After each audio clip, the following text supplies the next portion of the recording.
Everything you've been told about death is wrong. It's not an ending, not a void, not a mystery left to faith or speculation.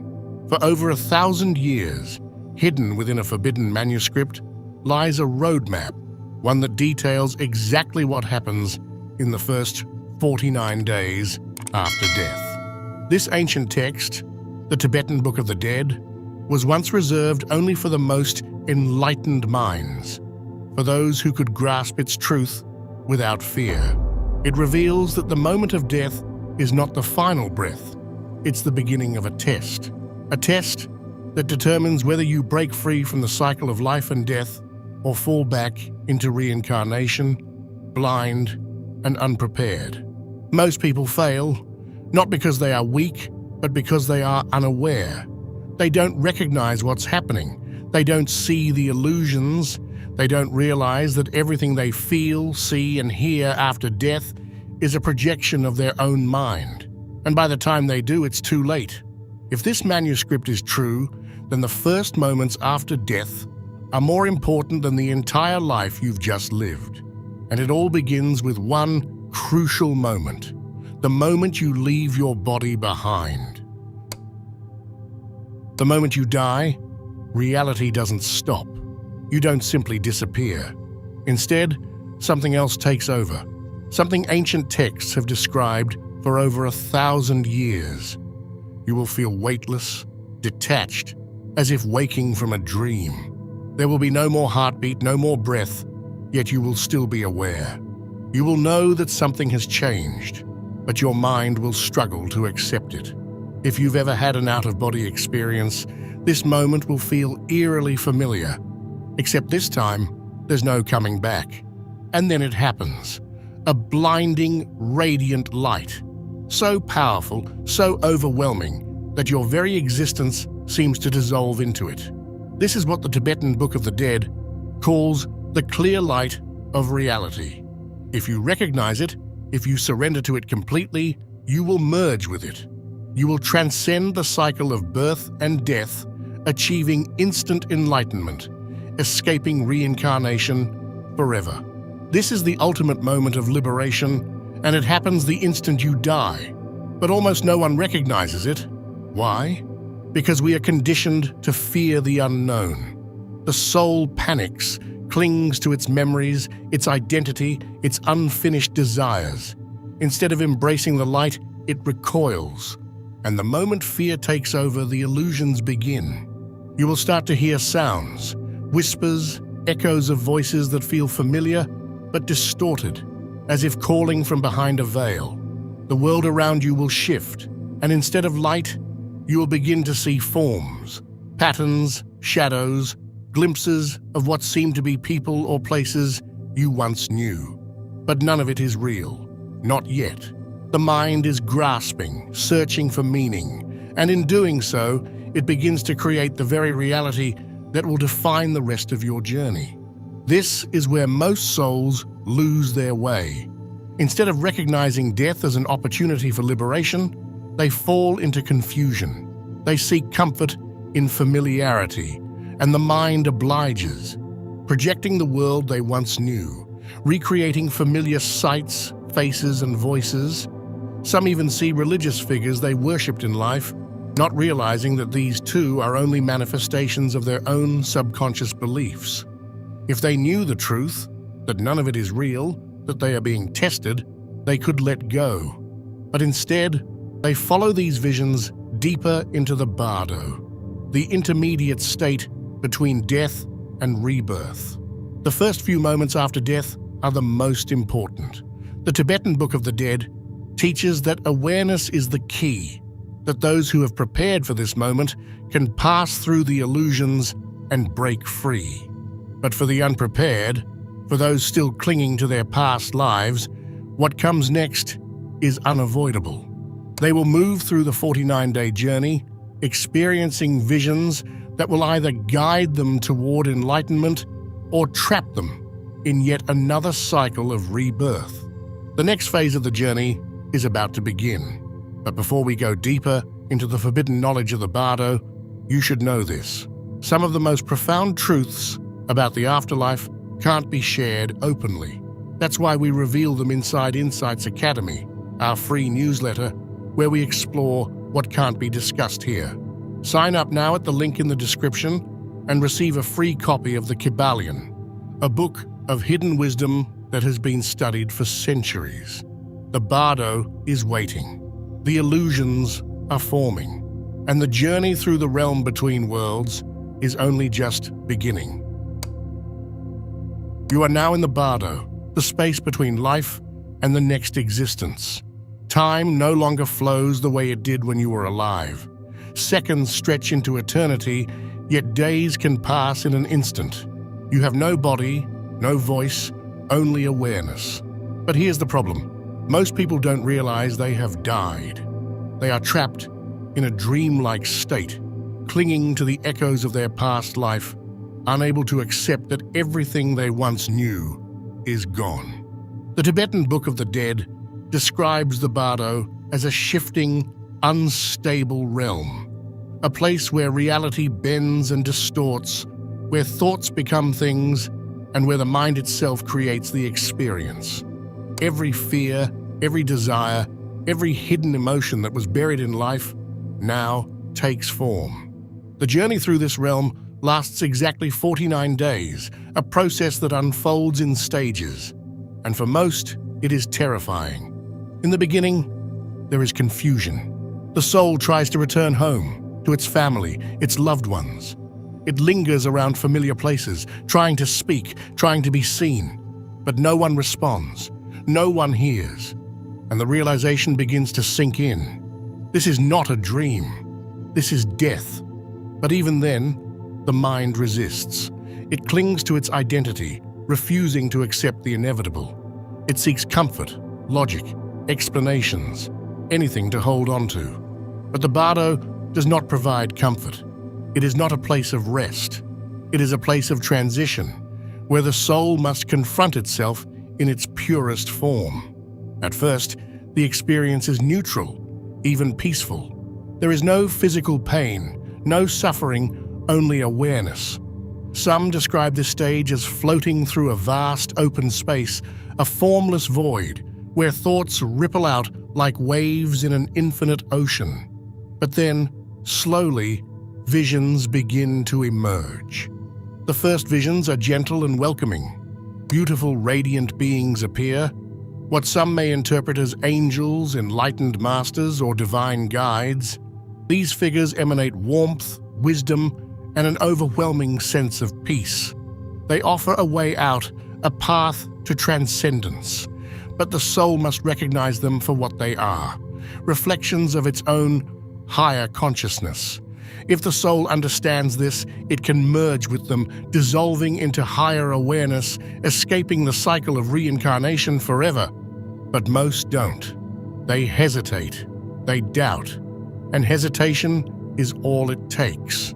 The visions begin to change, the radiant beings fade, and in their place, shadows emerge. The peaceful forms grow distorted, their faces shifting into grotesque expressions. The once soothing voices become whispers of doubt and fear. What was once a paradise begins to twist into something darker. This is the next stage of the Bardo, the test of illusions. These terrifying figures are not demons. They are not punishments. They are projections of the soul's own mind, its regrets, its hidden guilt, its unprocessed fears. The Tibetan Book of the Dead warns that everything experienced in the Bardo is a reflection of one's own consciousness. It is not an external judgment, but an internal confrontation. This is where the journey becomes dangerous, because the more fear takes hold, the stronger the illusions become. The Bardo is not just a place of transition, it is a mirror that reveals everything the soul refuses to face. And for most, that reflection is unbearable. The real test is about to begin, and what the soul sees next will determine its fate. At first, the visions feel divine. The soul sees celestial landscapes, radiant light, and beings of pure compassion. These luminous figures do not speak with words, but their presence radiates an overwhelming sense of peace. Some who experience near-death states describe them as angels, enlightened masters, or even gods. But in truth, they are neither saviors nor judges. They are manifestations of the soul's own highest potential, reflecting the light of its purest state. If the soul recognizes them, it can transcend. But recognition requires clarity, and clarity is difficult when the mind is clouded by fear. For those who spent their lives chasing desires, fearing death, or clinging to identity, the illusions begin to distort. The radiant beings remain, but their forms begin to shift. The soul sees them flicker, twisting in and out of shapes, as if reality itself is starting to unravel. Then, just as quickly as they appeared, they begin to fade, and in their place, the wrathful visions emerge.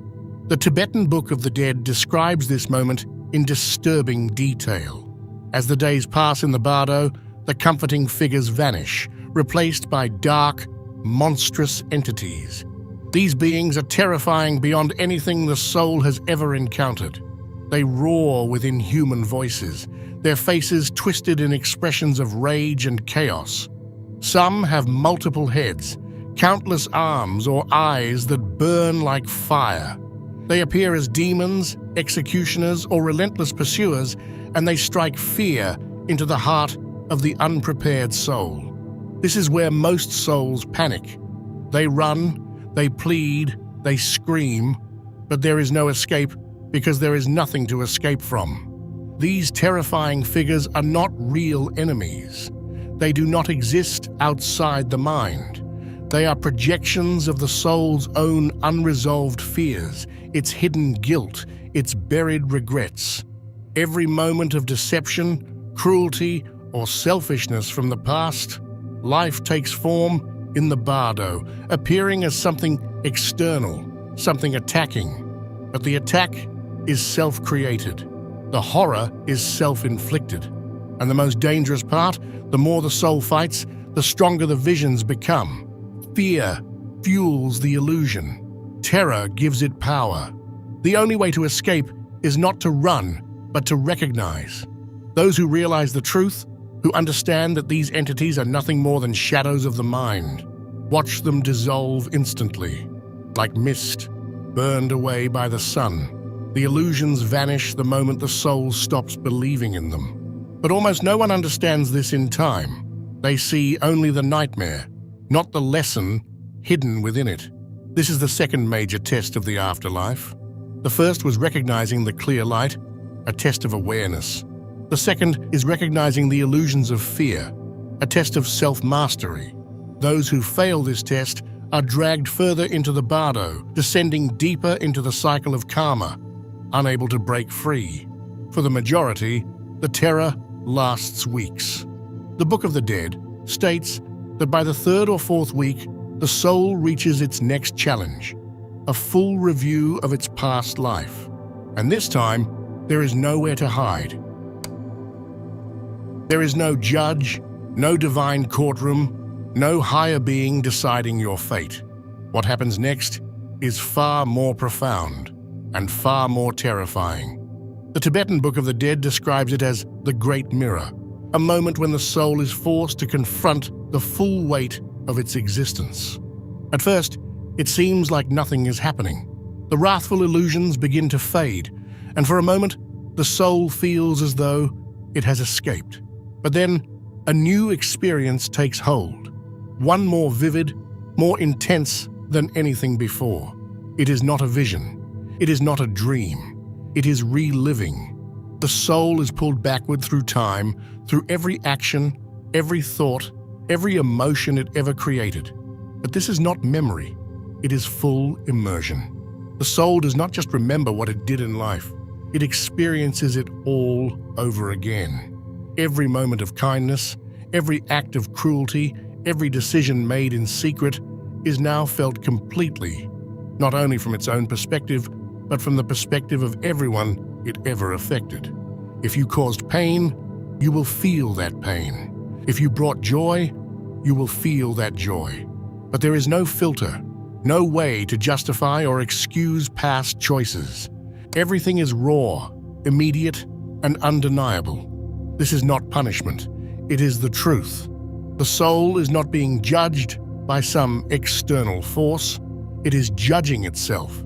The Tibetan texts explain that for most, this experience is agonizing. We spend our lives avoiding responsibility for our actions, justifying our mistakes, burying our guilt. But in death, there is no place to hide. You do not get to explain why you acted the way you did. You do not get to argue, deflect, or reason your way out of it. You only get to feel. For some, this experience is blissful. Those who lived with compassion, honesty, and wisdom are flooded with peace, as every positive action returns to them like waves of light. But for others, it is a torment beyond anything they could have imagined. Not because they are being punished, but because the weight of their own actions crashes down upon them. This is the reckoning, and it is unavoidable.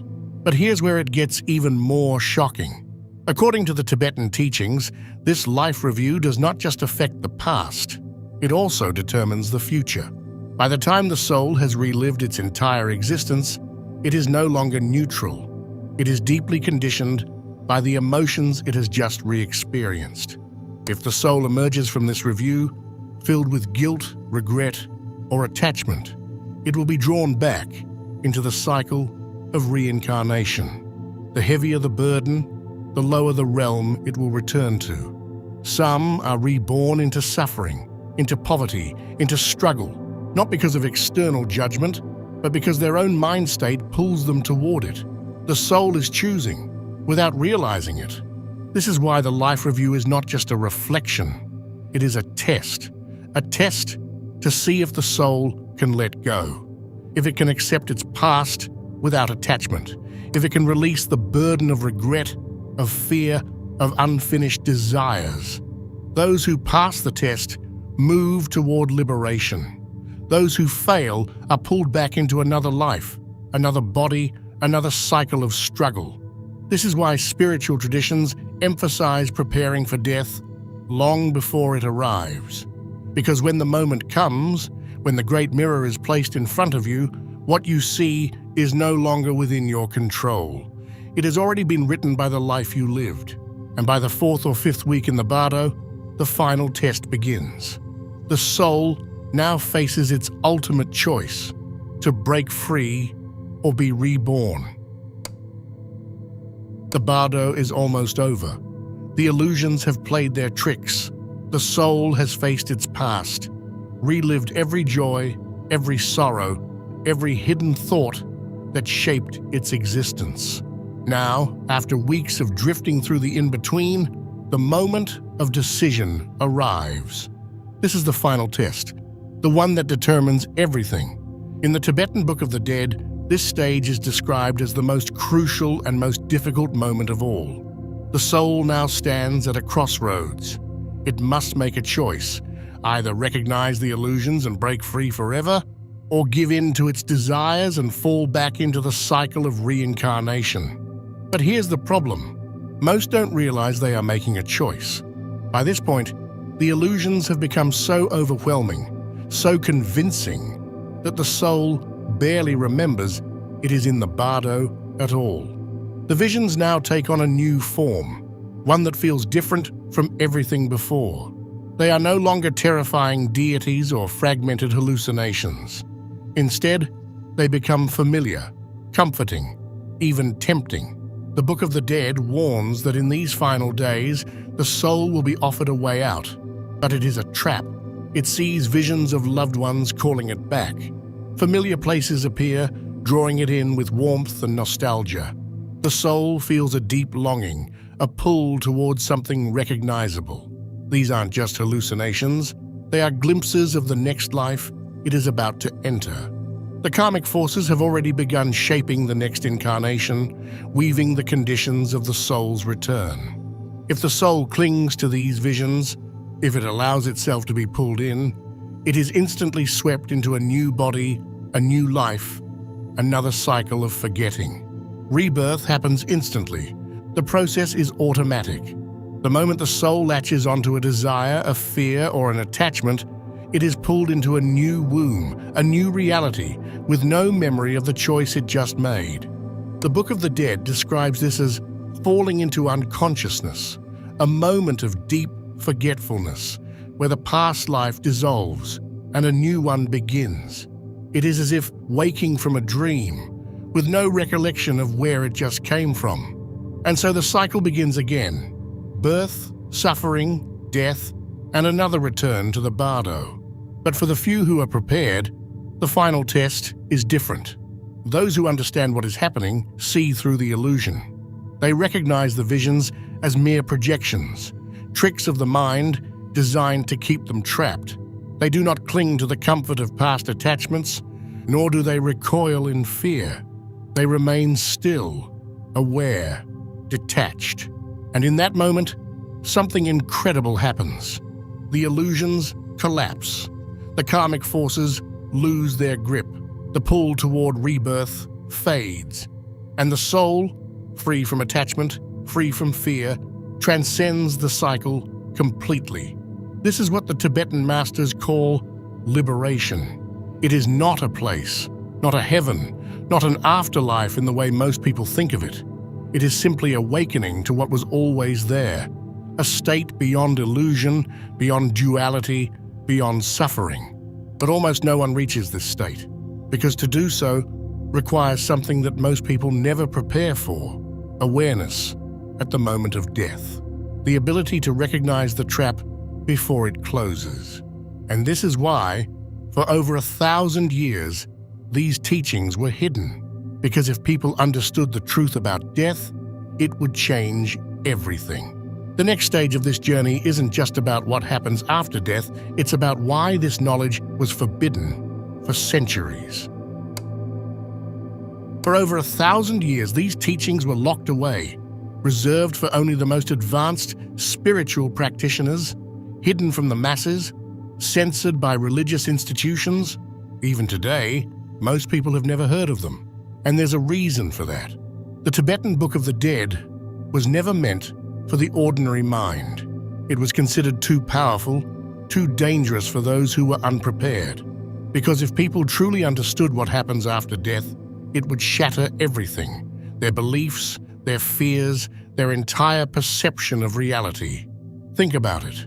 If death is not an end, if it is not a punishment, if there is no divine judgment, then what happens to the control systems built on those very ideas? Religions would crumble, governments would lose power, society as we know it would unravel. For centuries, religious institutions have preached about heaven and hell, about divine punishment, about the need to obey higher authorities to secure a place in the afterlife. These narratives serve a purpose: control. If people believe that an external force dictates their fate after death, they will follow, they will conform, they will fear. But what if the truth is that no one is judging you but yourself? That the afterlife is not about punishment or reward, but simply your own mind reflecting back at you. This knowledge was kept hidden because it would destroy the idea that salvation comes from an external source. It would force people to accept something much more terrifying: that they are fully responsible for their own fate. And that's not all. Modern science is beginning to confirm aspects of these ancient teachings. Near-death experiences, NDEs, are filled with eerily similar descriptions. People report seeing the clear light, encountering their life review, feeling an overwhelming sense of peace or fear depending on their actions in life. Even cutting-edge quantum physics is starting to suggest that consciousness is not confined to the brain, that it may persist beyond death, that it may operate outside the limits of time and space. For centuries, this knowledge was dismissed as superstition. But now, the lines between ancient wisdom and modern science are starting to blur. So why don't more people know about this? Because the system is designed to keep you distracted, to keep you focused on the material world, on temporary pleasures, on meaningless fears, to keep you chasing money, status, validation, so that by the time death arrives, you are completely unprepared. The biggest lie ever told about death is that it's a mystery. It's not. The Tibetan masters mapped it out over 1,000 years ago. They understood that the first 49 days after death follow a precise structure, that the mind shapes its own afterlife, that awareness is the only key to freedom. And yet, almost no one is preparing for it. Because the real secret is this: if you are not conscious in life, you will not be conscious in death. And that means the cycle will repeat over and over again. But for those who understand the truth, for those who begin preparing now, there is another way. What comes next is even more important. If this knowledge is real, then the next question isn't just about what happens after death. It's about whether we're failing the test entirely. If the Tibetan Book of the Dead is right, then most of us are already doomed to repeat this cycle. Not because we are weak, not because we are unworthy, but because we are completely unprepared. Look around. How many people spend their lives even thinking about death, let alone preparing for it? Society has conditioned us to fear it, ignore it, pretend it doesn't exist. We distract ourselves with work, entertainment, money, and meaningless pleasures, all while knowing that one day our time will come. And when it does, we will be as lost as the billions before us, blinded, confused, and caught in the same trap. Because the real test doesn't happen after death. It's happening right now. The Bardo is not just a place in the afterlife, it is a state of mind. The same illusions that deceive the soul in death are already deceiving us in life. The fear that keeps souls running from the wrathful visions, it's the same fear that controls people every day. The attachment that pulls souls back into reincarnation, it's the same attachment that keeps people chasing money, fame, and temporary pleasures. The inability to recognize illusions, it's the same blindness that keeps people believing everything they are told, never questioning the reality in front of them. If you are not conscious now, you will not be conscious after death. This is why so few people escape. The Book of the Dead teaches that the same habits, fears, and desires that shape our daily lives also shape what happens after we die. Those who live in ignorance die in ignorance. Those who are controlled by fear in life will be controlled by fear in death. And those who live chasing illusions will continue chasing them after their body is gone. The cycle is relentless. It is perfectly designed to keep us trapped. And the worst part? We are doing it to ourselves. But here's the truth most will never understand. The cycle is not unbreakable. The Tibetan masters left behind these teachings for a reason, so that the few who are ready can wake up. And the first step is to see reality for what it really is. Most people will continue living the way they always have. They will tell themselves they have time, that they will think about death later, that right now there are more important things to focus on. And then, in an instant, their life will be over. And they will enter the Bardo just as lost, just as confused as every soul before them. But for those who wake up now, who begin to break the cycle before it's too late, everything changes. Because preparation does not happen after death. It happens while you are still here. And that preparation is not about religion or dogma or rituals. It is about awareness, about seeing the illusions for what they are, about breaking free from the fears, the desires, the false identities that keep us trapped, not just in this life, but in the next. Because the question is no longer what happens after death. The real question is, are we already dead? Most will move on and forget what they've just learned. They'll return to their distractions, their routines, their programmed existence. But the few who understand will know that this moment is a turning point. But now the question becomes even more urgent. If the way we live determines what happens when we die, then how do we prepare? How do we escape the cycle before it's too late? The answer is simpler than you think. If death is a test, then life is the study guide. But the problem is, most people don't even know they're being tested. They live as if life is endless, as if death is some distant event that won't come for a long time. And then one day it does. The Tibetan masters taught that the only way to be conscious in death is to be conscious in life. If you spend your life running from reality, distracting yourself with temporary pleasures, and avoiding deep self-reflection, then when the moment comes, you will be completely unprepared. You will cling to your identity, to your fears, to your regrets, and in doing so, you will be pulled back into the cycle, lost in illusion once again. But there is another way. The first step to preparing for death is detachment, not in the sense of rejecting life, but in the sense of not being controlled by it. Most people are enslaved by their desires. They chase money, validation, status, relationships, thinking these things will bring happiness. But in the Bardo, none of it matters. The only thing that determines your fate is the state of your consciousness. The more attached you are to the material world, the harder it will be to let go. And the harder it is to let go, the more likely you are to be reborn into another life of struggle, another cycle of forgetting. Detachment does not mean giving up everything and living in isolation. It means mastering your mind, learning to control your thoughts instead of letting them control you. It means understanding that nothing in this world is permanent. Not your body, not your possessions, not even your identity. And once you truly grasp this, you will stop fearing death. The second step is awareness. The Bardo is a realm of illusions, but so is life. Right now, everything you see, everything you believe, is a projection of your mind, shaped by conditioning, fears, and external influences. If you do not learn to see through the illusions now, you will not see through them in death.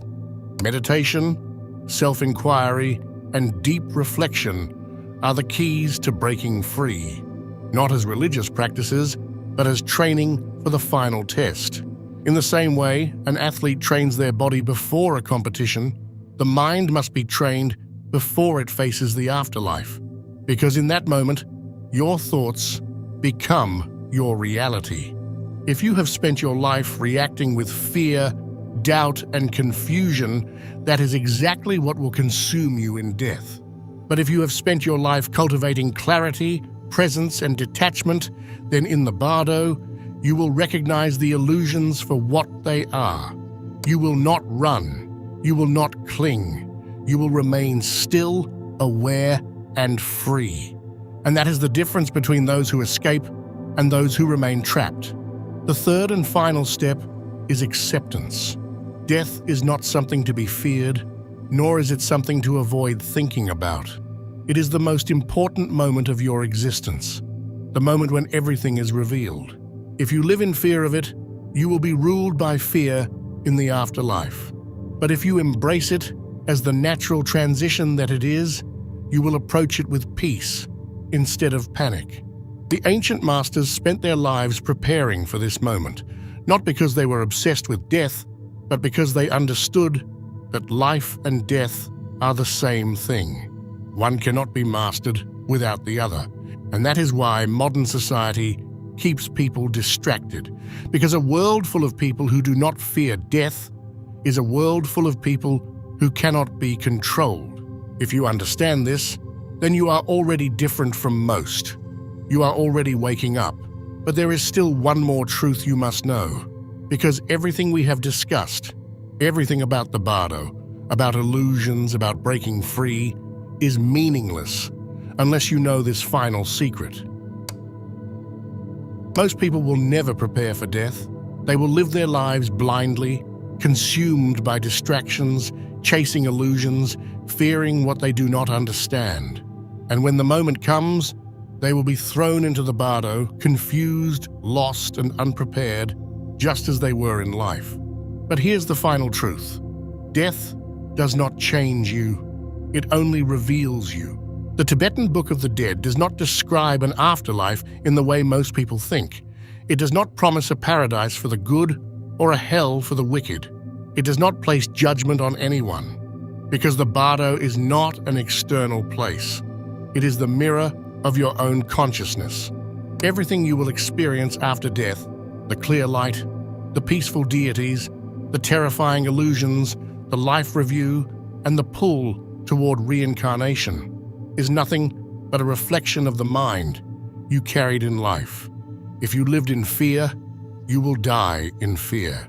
If you lived in attachment, you would die clinging to what is already gone. If you lived unconscious, you would drift through the afterlife in the same way, reacting, grasping, falling back into the cycle. But if you lived with awareness, if you trained your mind to see through illusion, if you prepared yourself while still alive, then in death, you will recognize the Bardo for what it is: a test, a transition, an opportunity. And that is the secret hidden for over 1,000 years. The reason these teachings were forbidden, because if people knew the truth, they would stop fearing death. They would stop wasting their lives on things that do not matter. They would stop being controlled by false beliefs, by religious institutions, by governments that use fear to keep them obedient. A person who understands death is a person who cannot be manipulated. Because once you see the truth, once you understand that this life is only preparation for the next, everything changes. The way you think changes. The way you act changes. You no longer chase temporary pleasures or meaningless distractions. You no longer fear loss because you know nothing was ever yours to begin with. You no longer cling to identity because you realize it was never real.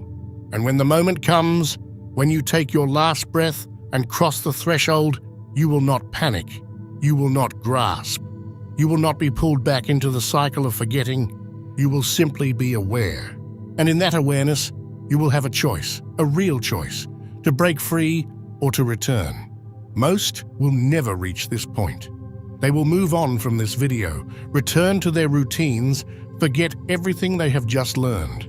And when the moment comes, they will be unprepared. But you don't have to be. If you've made it this far, then you are already different from most. You are already seeking.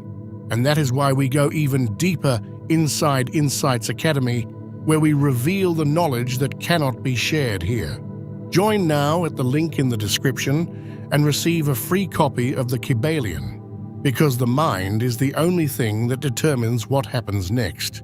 But everything you've just learned is useless unless you understand this final truth, a truth that has been hidden in secret government documents, a truth that reveals exactly what happens after death in ways even the Tibetan Book of the Dead could not describe.